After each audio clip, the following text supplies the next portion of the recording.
जय श्री राम दोस्तों, कैसे आप? आई होप सारे स्वस्थ होंगे, मस्त होंगे। तो एक बार फिर स्वागत है आपका मेरे चैनल पर। आज के चैनल पर डिबेट काफी जबरदस्त होने वाली, क्योंकि आज की डिबेट में कालुतोष उर्फ आशुतोष की जबरदस्त तरीके से घिसाई होने वाली है, वो भी विजय त्रिवेदी द्वारा। जी हाँ भाई साहब, आज जबरदस्त तरीके से इसकी सुताई हो गई और इसका झूठ का जो आडंबर था वो ध्वस्त हो गया। और जब राहुल गांधी को लेकर इसे सवाल पूछे तो ये भाग लिया, कह रहा भाई आज नहीं, बात में बात करें, फंस गया।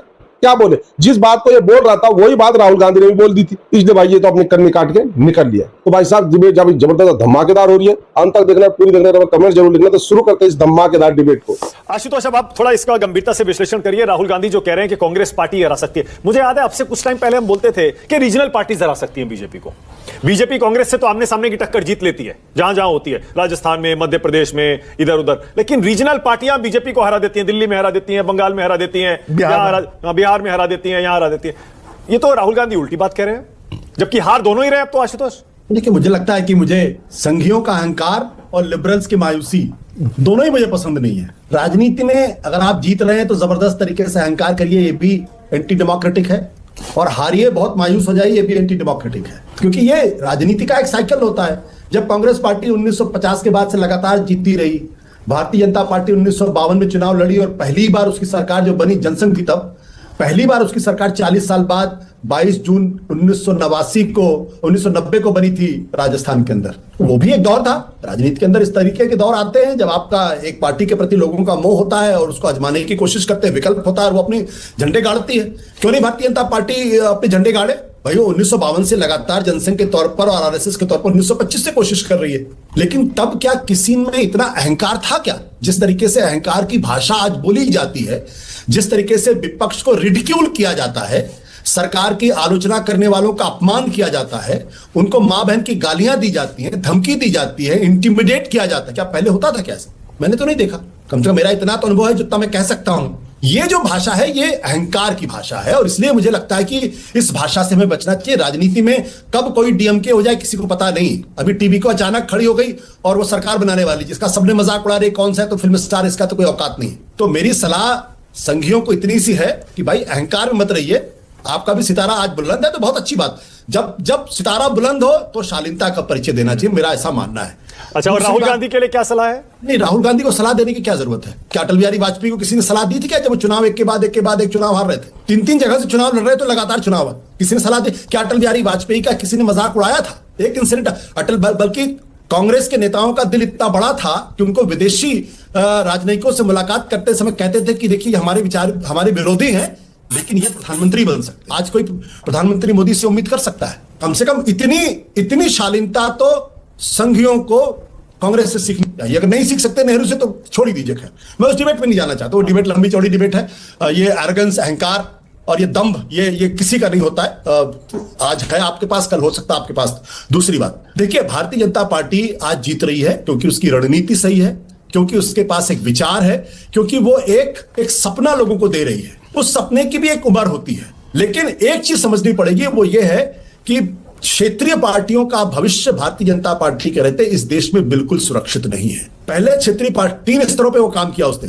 पहले क्षेत्रीय पार्टियों का सहयोग लेके अपने को मजबूत किया, उसके बाद उनको न्यूट्रलाइज किया, और तीसरा स्टेज ये है उनको पूरी तरीके से डेसिमेटेड, डिमोलिश करेगी। क्योंकि संघ की जो विचारधारा है उसमें क्षेत्रीय अस्मिताओं के लिए कोई जगह नहीं है। अगर किसी को मेरी बात का भरोसा ना हो तो दीनदयाल उपाध्याय के 1965 में पुणे व्याख्यान माला में तीसरे दिन दिया गया उनका बयान आदमी को पढ़ना चाहिए, जब इंटीग्रल ह्यूमनिज्म में कहते हैं कि इस देश के अंदर बताइए भारत माता कहां है? कहीं तमिल माता है, कहीं तेलुगु माता है, कहीं बंगला माता है, कहीं गुजराती माता है, तो है कहां है भारत माता? और फिर वो ये कहते हैं कि ये दरअसल भारत की कमजोरी की निशानी है। इसलिए जिन लोगों को यह संदेह हो या जिन लोगों को यह विश्वास हो कि दरअसल क्षेत्रीय पार्टियां सुरक्षित रहेंगी, ये संभव ही नहीं है। गोलवलकर ने कहा था यूनिटरी फॉर्म ऑफ गवर्नमेंट होना चाहिए, एक नेता, एक संसद, एक गवर्नमेंट, यानी राज्य सरकारों के लिए कोई जगह नहीं। 2023-24 के आसपास की बात है, जेपी नड्डा ने कहा था क्षेत्रीय पार्टियां तो खत्म हो जाएंगी। ये तीनों बयान अनायास नहीं, राहुल गांधी का भी बयान है। राहुल गांधी को छोड़िए ना, अरे राहुल गांधी में अभी मुक्केबाजी करेंगे, राहुल गांधी चिंता छोड़िए, राहुल गांधी में मुक्केबाजी का वक्त नहीं है अभी। भैया जी, अब आप बोलिए, पहले मुझे राहुल गांधी का विश्लेषण बताइए जरा। उनके बयान का क्या मतलब है, क्या कहना चाह रहे हैं वो? क्या वो सच्चाई से परे है, जैसे आशुतोष कह रहे हैं, सिर्फ अपने कार्यकर्ताओं को, नेताओं को शायद हौसला बढ़ाने के लिए कह रहे हैं कि भैया हम ही हराएंगे एक दिन? नहीं, अमित शाह जी और राहुल गांधी दोनों के बयान को बात करते हैं एक साथ तो समझ में आएगा, लेकिन उससे पहले मैं एक छोटा सा वो कहना चाहता हूँ। अभी दीनदयाल उपाध्याय जी की बात हुई, इंटीग्रल ह्यूमनिज्म की बात हुई और कहा गया कि वो इस क्षेत्रवाद के या इनके खिलाफ थे, है ना। ये पार्शियली करेक्ट है, पार्शियली इनकरेक्ट है। 1965 के जिस भाषण का जिक्र किया गया पुणे का, उस भाषण में क्या कहा और उसके बाद क्या हुआ उससे समझ में आ जाएगा। दीनदयाल उपाध्याय फेडरलिज्म के खिलाफ नहीं थे। वो ये कह रहे थे कि भाई ये स्टेट्स को इस तरह से बनाएंगे भारत माता की बजाय बिहार माता, तमिल माता, फलाना फलाना, तो वो देश को कमजोर करेगा, ठीक है। लेकिन वो क्षेत्रों के और क्षेत्रीय पार्टियों को साथ लेने के थे, पक्ष में थे। इसका उदाहरण क्या, इसको समझने में तो हो सकता है मुश्किल हो। ये भाषण है 1965 का और पहली बार संवित सरकार कब बनी, 1967 में। उस समय दीनदयाल उपाध्याय उस पूरे आइडिया को, मतलब उस समय वो रहे नहीं, लेकिन उस आइडिया को लेकर वो चले और राम मनोहर लोहिया और भारतीय जनसंघ उसके साथ आए। तो इसलिए ये बात बार बार कहना कि दीनदयाल उपाध्याय क्षेत्रीयवाद के, वो उसको रेफरेंस के साथ समझना पड़ेगा। तो वो कह रहे थे कि भारत को अलग टुकड़ों के तौर पे मत देखिए, समझ रहे। डिसेंट्रलाइजेशन ऑफ पावर एक अलग चीज है, सेंट्रलाइजेशन ऑफ पावर एक अलग चीज है, लेकिन सबको मिलकर कैसे भारत बनता है उसकी बात पर वो जोर देते थे। अब बात करते हैं अमित शाह जी की और राहुल जी की। अमित शाह जी ने जो बात कही कल वेस्ट बंगाल में, कोलकाता में, वो सारे फैक्ट्स थे कि कब कब कांग्रेस हारी है, कब कब कहाँ राज्यों में नहीं रही, 50 साल नहीं रही, 45 साल नहीं रही, 40 साल नहीं रही, वो ठीक है। राहुल जी कह रहे हैं कि अकेली कांग्रेस है जो भारतीय जनता पार्टी को हरा सकती है। उसका मतलब ये नहीं कि वो अकेली, वो कह रहे हैं कि अकेली कांग्रेस है जो लड़ रही है भारतीय जनता पार्टी के खिलाफ, लेकिन सबको साथ लेकर चलना पड़ेगा, इसके खिलाफ वो नहीं है। लेकिन वो क्या कह रहे हैं आप सोचिए। कल का ही घटना बताता हूँ। अखिलेश जी समाजवादी पार्टी के अध्यक्ष हैं, वो पहुंचे ममता जी के पास और उन्होंने क्या कहा, ममता जी आप हारी नहीं है, ठीक है, इसमें तो कोई बात नहीं। उनका आप ही हमारी लीडर हैं अब भी। तो ये मैसेज किसके लिए था, ममता जी के लिए था या राहुल गांधी के लिए था, आप बताइए। नहीं, मैं आपसे जानना चाह रहा हूं, ठीक है। अब दूसरी बात, संसद में जितने दिन बहस हुई, जो जो मुद्दे कांग्रेस ने उठाए, राहुल गांधी ने, मैं राहुल गांधी को कहता हूं कि वो भारतीय जनता पार्टी के खिलाफ लड़ने वाले नेताओं में से और प्रधानमंत्री के खिलाफ दमदार तरीके से वो लड़ रहे हैं, जीत रहे हैं, हार रहे हैं, अलग इशू। अडानी का मुद्दा लीजिए, क्या ममता जी उस मुद्दे पर कांग्रेस के साथ थी? बिल्कुल नहीं थी। SIR का मुद्दा हुआ, क्या विपक्षी पार्टियां उनके साथ थी? वोट चोरी का मुद्दा हुआ, वो अकेले भारत जोड़ो यात्रा में और तमाम जगहों पर वोट चोरी की बात करते रहे, कोई नहीं। इवन तेजस्वी जी जिनके साथ वो चुनाव लड़ रहे थे, उन्होंने भी कहा कि ये इशू नहीं है, ठीक है। तो जब अलग अलग तौर पर अलग अलग लोग अलग अलग राय रख रहे हैं, इसमें कोई आपत्ति नहीं है। इसका मतलब है कि नरेंद्र मोदी जी के खिलाफ या भारतीय जनता पार्टी के खिलाफ अकेले राहुल गांधी हैं जो अपनी लड़ाई लड़ रहे हैं। जीत रहे हैं, हार रहे हैं, कुछ भी हो सकता है, उसका मुद्दा नहीं है। कांग्रेस अकेले नहीं लड़ सकती, लेकिन कांग्रेस अकेली पार्टी है जो उनके खिलाफ खड़ी हो सकती है।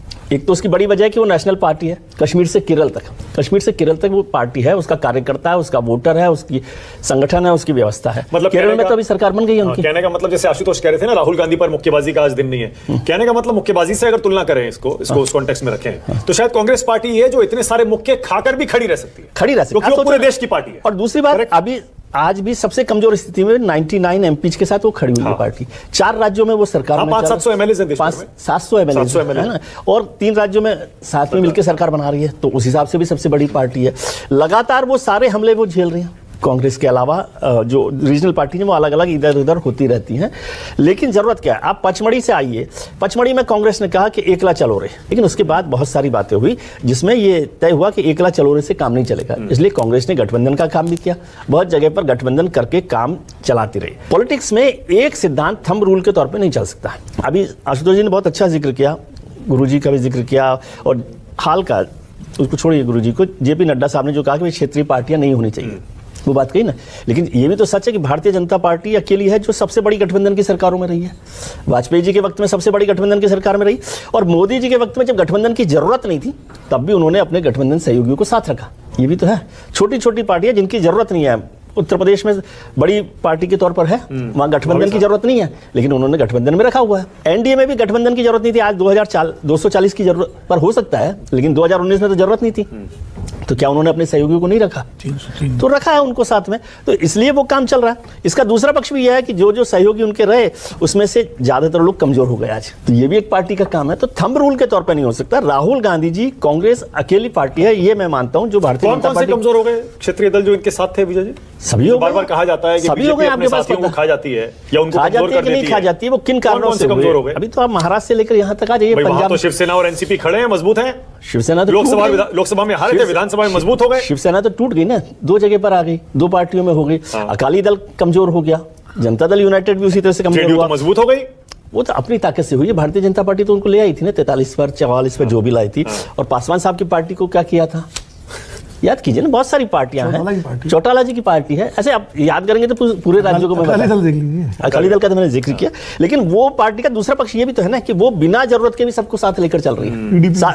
सारे सहयोगियों को अपने साथ लेकर खड़ी है। और यहां जब जरूरत है कांग्रेस को, तब वो उनके साथ नहीं खड़े। कौन नहीं खड़े? कांग्रेस सहयोगी दलों के साथ, सहयोगी दल कांग्रेस के साथ। हाँ। अरे वो वीडियो दो तो तरफा देखिए, है। वो वीडियो तो देखिए जो जिसमें राहुल जी ने कहा कि भाई ममता जी की वजह से भारतीय जनता पार्टी की एंट्री हो रही है। और लोगों को बीजेपी ने उसको ऐसा नैरेटिव बनाया कि राहुल जी कह रहे हैं कि बीजेपी आने वाली है। बताइए। और उसके बाद राहुल गांधी नतीजों की बात कह रहे हैं कि कांग्रेस पार्टी के हाँ, कुछ तो नेता इसलिए खुश कह हो रहे रहे हैं ममता बनर्जी के हारने पर। खुश मत होइए। खुश मत पहले होइए। खुद ही कह रहे थे ममता पहले खुद बनर्जी ही ने कह रहे- बीजेपी के लिए दरवाजा तो खोल इसलिए दिया। सहयोगी दलों के साथ मिलने के लिए जो आशुतोष कह रहे हैं वो बहुत महत्वपूर्ण बात है कि अहंकार छोड़िए, ये जो सारा एरोगेंस आपके पास, और जीतने के बाद एरोगेंस होता है तो समझ में भी आता है। अब तो हारने के बाद भी एरोगेंस कर रहे हैं। देखा आपने किस तरीके से नैरेटिव बनाता है।